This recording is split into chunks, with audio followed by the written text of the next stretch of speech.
TTN HD Production Live, here with casting director Jeremy Gordon. What inspired you to get into casting?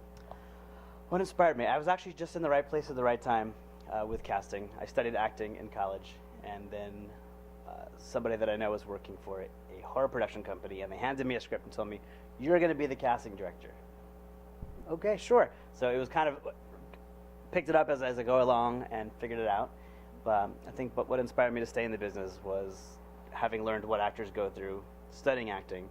Casting was what I was supposed to do. I like working with the actors and being on set with them as a producer, being in the sessions with them as a casting director. I think that's kind of what inspired me to stay with it. But what got me into it was being at the right place at the right time. What's the most rewarding part of your job? Finding that actor that you just know has something special and seeing that come to fruition, seeing them get a project that lets them show off the talent that they have, and seeing that on screen is great. What's your process like? How do you select people to come in, and then how do you choose? The process, I guess, is probably similar to a lot of casting directors. The agents will pitch, or they submit them online. We look through the hundreds or the thousands of submissions that come in, pick the ones that we know, the ones that we want to give a chance to. I meet a lot of actors in workshops, if I go to showcases or comedy nights. So I try to bring in actors that I have met. With the process, bring them in and work with them, and really try to find something special in the ones that you think might have a chance at it, to bring them back in to see the producers. It's probably similar to most people. What advice would you give to actors? I have a lot of it. I always tell the actors to control the things that you can control, since there are so many elements in this business that are so far out of their control. Control the things that you can control. Don't be late. Don't forget your headshots. Prepare your lines. There are a few things that you always can control no matter what. If you have to leave your house 2 hours ahead of time to not be late to the audition, then that's what you have to do. And if you have to have the bag of headshots in your car so you never forget them, and get the sides and get the material and be prepared to be professional, control all of those things so that you don't start in 10 steps behind the person in front of you. What's the number one mistake that actors make? I think being unprepared. It doesn't matter what level of name they are. They could be a first-time auditioner, they could be a celebrity actor.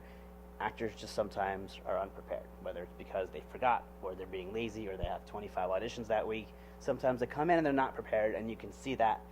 And then you just, okay, that wasn't very special, that wasn't very good.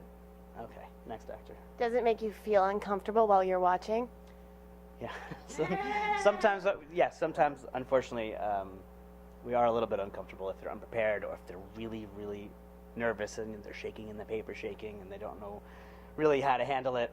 Sometimes that can be a little uncomfortable, but I think it's probably more uncomfortable for them. I've heard that casting directors know within the first 10 seconds an actor walks in the room. Is that true? A large majority of the time, yes. I mean, sometimes it could probably be even worse than that. They walk into the room and they say hello, and it's not the right look, it's not the right style, the voice is not the right vocal quality. Yes, but within the first few lines of them reading, you know if it's right to go further or not.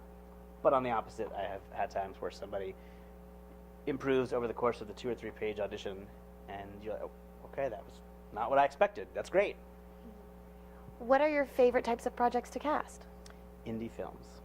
I do like my TV shows, but I think indie films, for me, I feel more creative. I can feel more involved with the process, where I'm working with one director, maybe 2 or 3 producers, and not a whole team of network and studio executives that have to approve every step you take. And no offense to that, but the indie projects that I have worked on have been very fulfilling, and I can see my direct work and the suggestions that I have made. I can see that, and it's very rewarding. Any projects in particular that have really stood out for you? Yes. I have one called Spork. That's about a 13-year-old hermaphrodite and her friends in middle school, and how they all find their place in the world. And it's all about the kids. There are some great adults in there, Beth Grant and Elaine Hendricks and Keith David, some really amazing actors, but this is all about the 13-year-old kids in this project who carried this entire film. It was tremendous. It's kind of still traveling the world in festivals. It's been about 3 years now. It won a big award at Tribeca, and it's on Netflix.